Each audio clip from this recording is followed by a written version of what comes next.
Assalamu alaikum wa rahmatullahi wa barakatuh. May Allah bless you, Brother Mahmoud. Thank you so much. Thank you. أعوذ بالله من الشيطان الرجيم بسم الله الرحمن الرحيم والصلاة والسلام على سيدنا محمد وعلى آله وصحبه أجمعين. اللهم لا علم لنا إلا ما علمتنا إنك أنت العليم الحكيم.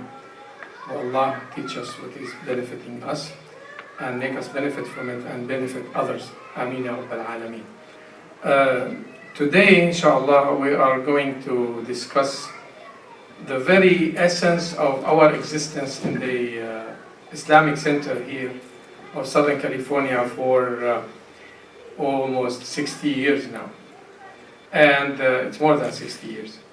So the other day we were just trying to, in the board meeting, trying to find out what defines us as Islamic Center of Southern California.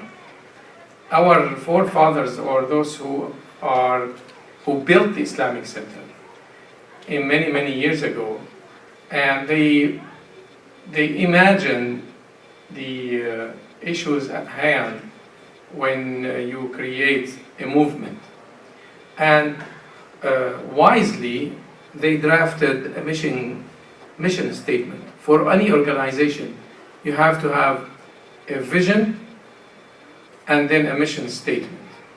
A vision is what you envision yourself as a company or as a corporation doing for many years to come. What is the purpose of the existence? The mission statement is how to apply that vision in action. So I would like to have an interaction with you as well, if you will. If you would, please. And let us discuss. We have 9 statements or mission statements, 9 articles. Number 1, the source of Islam, our sources of Islam are the Holy Quran and the non-controversially relayed Sahih, or which is the true stories or the true hadith. The tradition of the seal of the messenger, Prophet Muhammad sallallahu alaihi wasallam. Other traditions, man-made rules, cultural and ethnic behaviors are not infallible and are not considered as source of Islam. So this statement alone tells you that in our Islamic Center here of Southern California, we consider the sources of Islam is the Holy Quran and the Sahih Hadith. Some hadiths are controversial, some of them are weak, very weak, and some of them not to be taken seriously. So our vision or our mission of the Islamic Center is to consider this as part of why we are here, our existence. So now, regardless of who comes into the leadership, any individual, whether it's from any Islamic country or from indigenous residents of United States, whoever comes to be part of our leadership, part of our membership, to abide by this mission and to know that my culture, as a person from Syria, for example, I'm talking about myself, that I have a different culture than a Muslim person from Afghanistan or from Pakistan or other Muslim countries. So we have clash of cultures, so to speak. Maybe not clash, but different application of your culture. Whether it is a hijab, whether it's an attire, whether it is a prayer, so to speak. You want to put your hands down, or you put them up, or here, or there. These issues are not to be controversial or to be discussed in the Islamic Center, as long as we abide by the mission statement. So it is clear, right, for all of us. So now, any member who would come to the Islamic Center to participate in events and to be part of the Islamic Center, they will know that this is number 1 mission statement. A show of hand, how many of you know that we have a mission statement? Good number. Thank you. So how often do you visit this mission? Personally, I don't, because I take it for granted that I was trained, I was taught, and I had the opportunity, and thank God, to be with the best of teachers, Dr. Mahir, Dr. Hassan, and Dr. Fathi Osman, Dr. Omar Alfi, Brother Abdul Hamid Yunus, and Abid Awad, and all those who came before us to lay the ground of the Islamic Center, of the Islamic movement in Southern California. So we took it for granted that, oh, this is the way we apply Islam here. This is the way that we live our life. But when I became a khatib for Jum'ah prayer, and I was also trained in the Islamic Center by these giants, then I was asked to go, or I'm asked to go and give khutbahs in different masajid, different mosques. So I found myself that, you know, we are coming from a different teaching ground. You know, when you go somewhere that you find different application, or I can't say, I don't say anything bad about anybody, but when we come back to the Islamic Center, we say, thank God I'm here. Do you have that feeling sometimes? Especially when you have social events or fundraisers or things like that. Like, you see a mixture of civilizations or cultures in our Islamic Center that all mesh together and go in the same direction. And that's what I like, I love about my home, besides my home. That regardless of the situation, we always have a board of 9 people, 9 leaders of the community. 1/3 of the board must be female leaders. Must be. It's our bylaws that we have to have females. 3 or 4, it doesn't matter, but the least that we can have is the 1/3 of the board. 3 members of our women leaders in our community. And believe you me, sometimes when we sit in the board meeting and we listen, they make a lot of sense and they lead us into the right direction. And we say, thank God we have you. So this is our tradition. We at the Islamic Center, we work as a team. We're not an individual-driven mosque or Islamic Center or movement. We all work together in the same direction. Whether you are from Afghanistan or other part of the world or Egypt or Syria, it doesn't matter who you are. As long as you believe in the first mission and believe in the work for the cause of Allah subhanahu wa ta'ala, not serving special agendas or personal agendas, you're in. Regard. So we don't have like, oh, this is the Egyptian mosque, this is the Pakistani mosque, or this is the other mosque. This is number 1 that we love about Islamic Center. Number 2, Islam is the universal mercy of God. Muslims identify primarily as Muslims and not as particular ethnic group, race, color, or tribe. No such exclusionary activities are allowed in the center. That's another thing. Like sometimes we were asked to, let's say, rent the hall for a special ethnic activity. Like say, okay, the Bangladeshi community, or the Latino community, Muslim community, or let's say other communities that it serves the purpose of just being ethnic, and they have the function and they speak their own language. We say we are sorry, we're not that type of Islamic Center to serve certain culture. Because one day they will say, okay, you allowed this group to have a function, why don't you allow us to, you know? So it is our mission, we go back to our mission. Number 4, any question on number 3? I'm sorry, number 2. Any question number 2? No, okay, number 3. Dr. Mahmoud, Brother Mahmoud, would you read number 3? It is a little small here. Oh, is it? Okay. Arabic? Oh. How about now? Arabic is the language of the Holy Quran, language of communication in activity. At the center is the language of the land, i.e. English. That's another thing too. So we speak our own language at home or with our friends or with our social circles, but when we come to the Islamic Center and we speak on the podium or at the khutbah pulpit, English is the language of the land. So we speak English.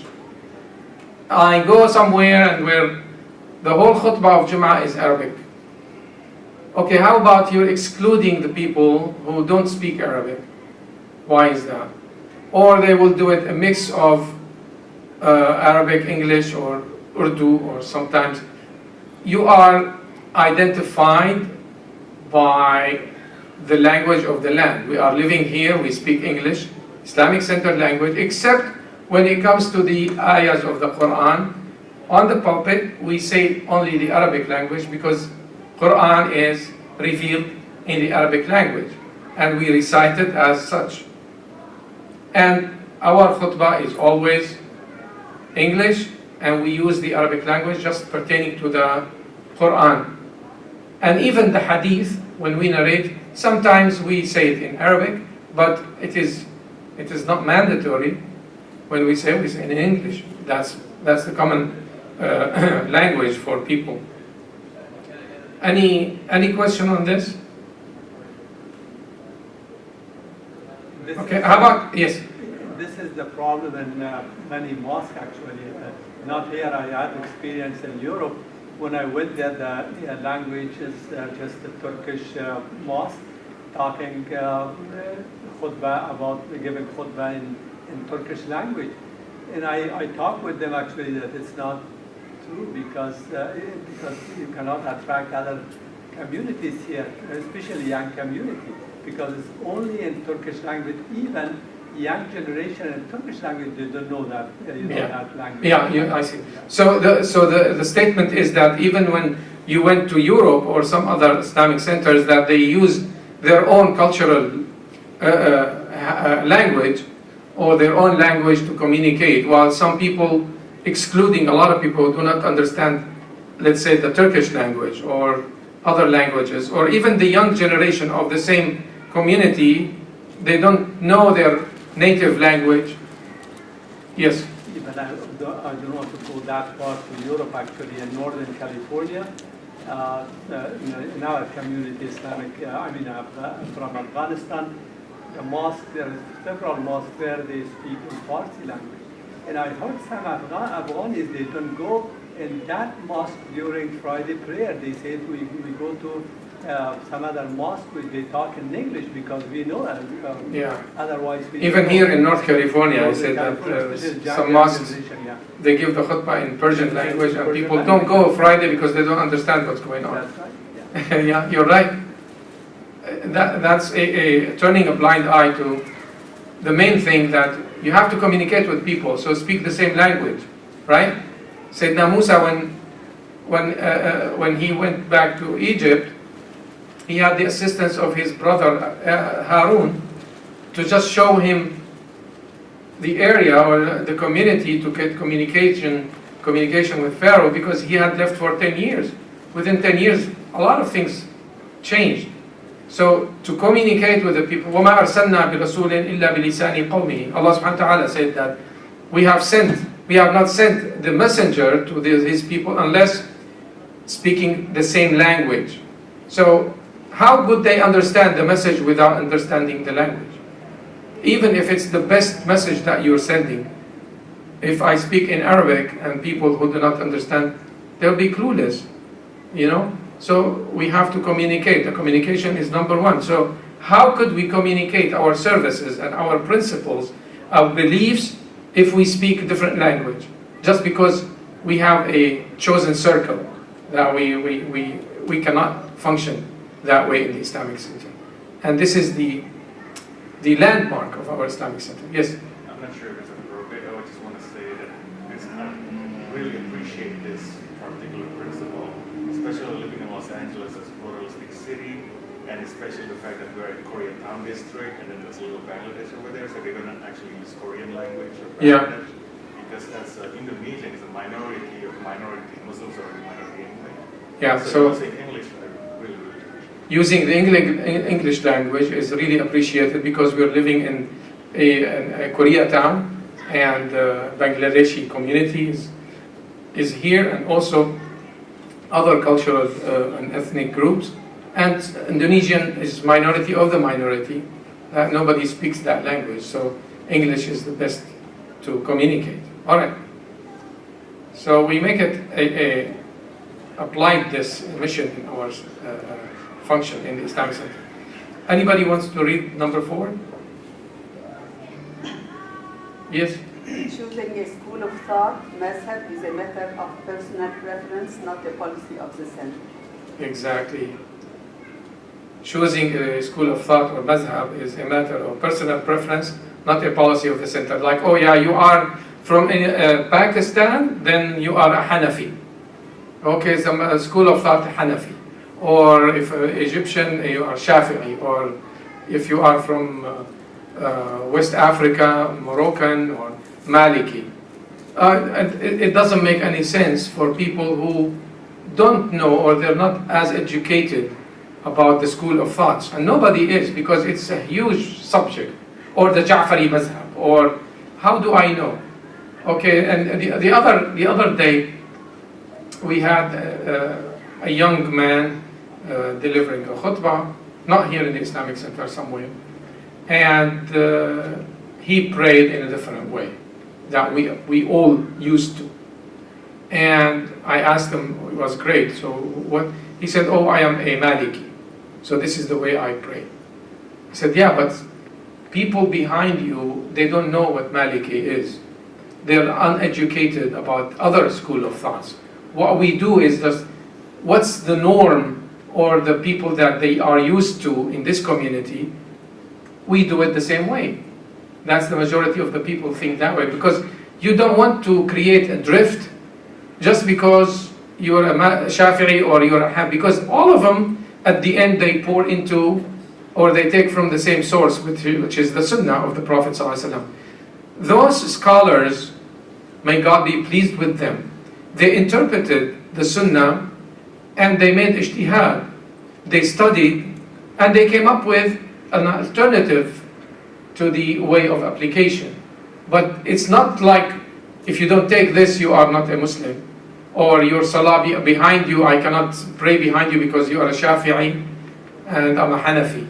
You know, like a lot of people in Shafi'i Mazhab, when you say Bismillah ar-Rahman ar-Rahim, it's a must for Fatiha. Hanafi, it's okay not to say it, or you say it in your heart. So people say, oh, how come he didn't say Bismillah ar-Rahman ar-Rahim? Our salah is no. No. Or sometimes the Shafi'i, sometimes between the Fatiha and the small surah, they pause, because Fatiha is part of the Salah in the Shafi'i Mazhab. Everyone has to say it. So the Imam, if he was a Shafi'i, then he will pause a little bit for people behind him to recite Fatiha. You know that? Okay, the Hanafi thinks that the interruption of any continuity of the prayer, it nulls your Salah. So that's why Hanafi doesn't pray behind the Shafi'i, because the Shafi'i will stop, and I, as a Hanafi, I cannot stop because my Salah is not. That misunderstanding of the Mazhab issues, and there is a lot of them, not only in the prayer, it's just with inheritance, or with dealing with people, or with commerce, or with giving zakat. They decided, they studied, and we go with the norm and what's easy to apply in our life. And that's why this mission statement came about, that we do not choose a madhab or school of thought in the Islamic Center. Everybody is a Muslim, everybody prays, and we all pray the same way. Here, did you raise? Okay. Okay, you raised first, I'm sorry, yes, and then I'll go back.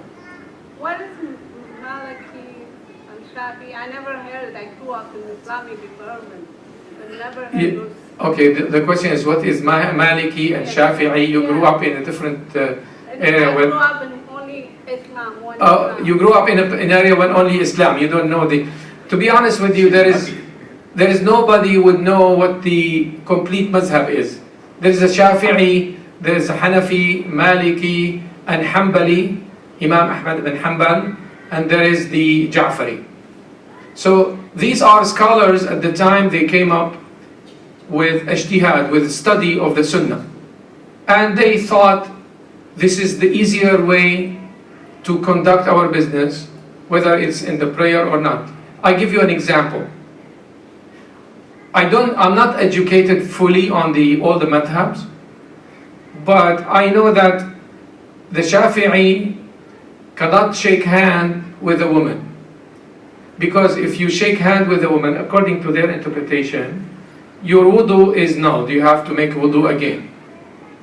Or, for example, if the Hanafi, if you are on a state of wudu and you bleed from your hand or a cut, that you have to make another wudu. While Shafi'i does not really consider this a breaking of the wudu. Okay, so now people will get really confused, right? So Islam is Islam. I made wudu. This is what, unless it is really a complete violation of the status of my wudu or status of my salah, everything goes, right? So you have to be really educated about the issue in order for us to. Yes, I'll go with you. So if you don't know anything about the mazhabs, the way you were raised or the way you were taught, this is the way your Islam will be. Yeah. Yes, that's it. That's why this article here. Yes. Yeah, I like the story of that young man you talked about who did the salah, who Yeah. led the salah in a particular way. So, in your opinion, what do you think he could or he should have done differently? My opinion, he should have asked maybe what's the common. Or the question is, for those who didn't listen, that for that person who conducted the salah, what should he do differently? Should have done differently for his prayer if he's not used to. In my opinion, we'll do. Okay, what's the norm here? Do you put your hands up or you put your hands down? So we ask what the people are going to believe in or how they conduct their salah. Then I'll do it the same way. Instead of me doing it my way and I will be a minority and people are uneducated on the subject, and then they will, all the time of the salah, they were wondering, is my salah correct or not because my imam was not doing it the right way according to me? You know, that makes no sense. Yeah. So as an imam, your job is to see what the common thing in the community that you're leading the prayer in. If, for example, if I go to a Shi'i madhab, Ja'fari madhab, or a Shi'i mosque, I would pray like this. Because the Prophet ﷺ prayed like this, and prayed like this, and we all know that. So it doesn't have to stick to something and to make it, this is the way, my Islam is this way. If you don't do it that way, you are not. No, you can't do that as an imam, okay? You have to be educated. Yes, I'll go later, but you raise your hand? Yes. Okay, the thing is, we say Muslim, we submit to ourselves to Allah. So here is the cover, like you say Shia, Sunni, then Hanafa, then Shafa. Those things is okay. But I read on the hadith is for the Surah Fatiha, you have to read Surah Fatiha, and it says Bukhari when you pray with the Imam. So how do when we pray Surah Fatiha together the Imam? The question is that only the yeah. This application. Okay. The hadith in Sahih al-Bukhari that a person has to recite Surah al-Fatiha for his or her prayer to be counted. Well, I'm telling you as a little bit of have information about the subject that Fatiha, of course, it is very important. You cannot pray without having recitation of Surah al-Fatiha. But in the Hanafi madhab, that the Imam, if recites the Surah al-Fatiha, all the people behind him, they don't have to because it will fall into the Imam, the leader of the prayer. Again, this is a jurisprudent question. I will answer it later on when, one-on-one with you, inshallah. I don't want to open the subject for, I'm sorry. Yes, sir. No, behind you. Okay. Yeah, and then I'll ask you. Dealing with the madhabs, with a lot of people that convert to the faith, they have people tell them that they should find a madhab, and then Oh. others like Mufti Mink will say, no, it's okay, you don't need one. Yeah. And you can, like him, he studies all the schools. It's confusing. Yeah. So it's like when you convert to Islam, you're dealing with a lot of people who say, oh, you don't have to do this, you can do this. And then other people say, oh, no, it's okay, you can do it. And you get lost in between, and you don't know what. It's a problem. I don't know what the answer is, but the answer is to come here. I mean, simply take it, because nobody will criticize you or tell you anything, because this is what we have here as a mission statement. All right, and then we get educated about the issue later, little by little. I see Mufti Mink had a good discussion on it. Alhamdulillah. Yeah, alhamdulillah. That's very good. Okay, brother, yes, your question. Can we follow Shia Imam in the prayer? Can you follow Shia Imam? In a prayer. It doesn't matter, Shia or Sunni. I don't see the difference. Shia is a mazhab, and they believe in oneness of God. They believe in the Prophet Muhammad sallallahu alaihi wasallam. They believe in the Hadith. They believe in the Quran. So, of course, I mean, they are Muslims. Yes. I remember it's very related to this question of the brother here. A few years back, I remember one time. Thank you. I remember that Sheikh Qazwini was here. He was talking behind the podium. Yes. And when the time of prayer came, he led the prayer. He led the prayer. I was here. And we followed him. Yeah. And we followed actually. I was here too. Yeah. That's right. Yeah. Okay, that answers your question. Okay, I'm not going to go into that detail, please, because I'm. Yeah, thank you so much. Thank you. Yeah. Okay. Okay. No more questions, right? I can add something. Let me go over the rest of them, and then we can. Okay, what are you gonna add? No, I said the said Shia Sunni follow I did another hadith one time our Prophet Muhammad sallallahu alaihi wasallam somehow hurt by her leg, so he pray on the sit down. So when Imam pray sit down, we have to follow Imam whatever Imam does. So when Imam pray the lead sit down, we have to sit down behind. No. Right? Oh no. That's a hadith. No, you don't follow the Imam if he sits down because of a sickness or illness. Yeah. You are able to stand, then you stand. Okay, but You don't follow that. But I did that. Okay, that's why I need to talk to you later about it, inshallah. Yeah, I have a lot of questions. Okay, you have a lot of questions. I don't have all the answers, but if I do, I will let you know, We'll try, inshallah. yeah. And if I don't, I tell you I don't know, and I research it, I got it. Yes. inshallah. Inshallah. Now, the affairs of Muslims should be handled through consultation or shura, discipline and organization. It's self-explanatory, right? Yeah. Okay, we apply this in our Islamic Center. So if you have a chance to come and visit us in the board meeting, please do, because we hold a board meeting every third Sunday. And It is allowed to if you are not a board member. anybody is allowed to witness the meeting, to be part of it, of course. Except when we have special discussion about issues and matters, then we ask the visitor to be, excused. But anybody member of the Islamic Center are allowed to be in the boardroom. So now, many times we discuss issues on the board level. We have 9 people, and you cannot find 9 out of 9 agree always on a certain issue. You have different opinions. We have discussions in a very civilized manner. We do not fight. We do not argue endlessly. And we see what is voted upon. And we go with the majority of the vote. But we do not go out and say, well, we discussed this and I was against it. But they voted this way. But I don't agree with it. You cannot say that as a board member. You cannot. You just don't say anything. It says, okay, we discussed it and voted upon it, and this is the final results. Whether your personal opinion was against or with, we cannot share that, because this is not part of the main issue. The main issue is to accomplish something that is the majority of the people think it is that way.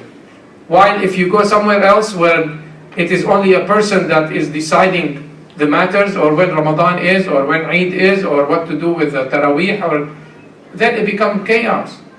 Yes, Akhi Ali. To attend the meeting, you must be a full active voting member. Yes, full active voting member. Yes, thank you for correcting me. Yeah, to attend the board meeting, you have to be a full active voting member of the Islamic Center. Of course, he's not gonna come from the street and sit on the board. Okay, here we go. That's the very happy one. Men and women are equally encouraged to participate in the activities of the Islamic Center and equally responsible for their efforts. Isn't that wonderful? That brings us back to the companions, and the role of women and men, companions of the Prophet ﷺ. Of course, we cannot be compared in a way, but this is how they conducted their business, and that's how we conduct our business in the Islamic Center. That they are encouraged, asked upon or called upon to participate in the activities, and believe me, most of the activities that were directed by our leaders, our women leaders, are so successful, so fruitful, so wonderfully done, that you just sometimes sit and wonder, why don't everybody sees this picture? When you go somewhere else, they say, okay, sisters will do the dinner or whatever, and that's it. They sit in the back, or that's degrading. You're canceling half of the community, half of the society, just because there's nothing to base that opinion upon. So that's why, alhamdulillah, we have plenty of women leaders in our Islamic Center, and all the daughter organizations like Impact, New Horizon Schools, our Sunday School. Alhamdulillah, we have plenty of women leaders that participate, and they are so wonderfully put in that position that will lead us in the right direction. Alhamdulillah. Yes? Can a woman lead the prayer? Can a woman lead a prayer? Okay. Yes, she could. If ladies are all together and a woman can lead a prayer, one of them, yes. But your question is wider than that. Yeah. And I am not equipped to answer you now. Neither the session is designated for that. And you know the answer. Yeah. You don't know the answer? Okay. Maybe you don't, but I will share it with you later. Okay. Now, the center does not believe in segregation of the sexes to attain righteousness. Rather, righteousness is attained through modesty, decency, purity of heart, clarity of conscience, and the observance of the dictates of God and His apostle. Is that wonderful or what? Isn't that wonderful that when we have a lot of visitors, that they come from different directions, from different areas of the communities and the society. All we ask, even with our own sisters that come to the Islamic Center for a prayer or for Ramadan functions, all we ask is to be modest in your appearance. Men also have to be asked to be modest in their appearances. It's not only women. If you come with shorts, we cannot ask you to. You can come as a visitor, but we prefer that you wear decent clothes, decent code. When you go to an event, they tell you it's a business attire. That doesn't mean you go in t-shirt and jeans. They won't admit you, right? Or black tie events or something. Every society or community or events that they have a dress code. Our Islamic Center dress code is modesty. Be modest. We don't say that you must put a burqa or hijab to be part of our visitors in the Islamic Center, but we ask you to be modest in your appearance. Men too are asked. We do not believe in the segregation. That's why when we have, is that Hiba? Yeah. Oh my goodness, wa alaikum salam. For those who don't know Hiba, Hiba was my patient when she was 1 day old, or 1 week old, right? And it's a long story, mashallah. Now Hiba is a young woman. I'm getting old. May Allah bless you, Hiba. I don't know about I named her, by the way. Oh, you Yeah, I named That's her. why you Hiba. remember. Yes, I love that. So, purity of the heart, the clarity of conscience, and the observance of the dictates of God and His apostle is the landmark, is the code for everybody, not only women or men. That's what we live by in the Islamic Center. And I would like for us all together to stick to that and not to harass people when they come in and tell them, you cannot come in because you don't have a hijab. Nobody has the authority to tell people that, you know. And alhamdulillah, we are all in one community and we are all on one page, mashallah. It's 1 o'clock, right? Yes. I will stop here, inshallah, but it is on our website, this mission statement, and I would like for us to revisit every now and then and make a habit of asking questions for those if we don't know. I ask Allah subhanahu wa ta'ala to forgive us, forgive our sins and shortcomings. Allahumma ighfir lana warhamna innaka antal ghafurur rahim. Assalamu alaikum wa rahmatullahi wa barakatuh. May Allah bless you all.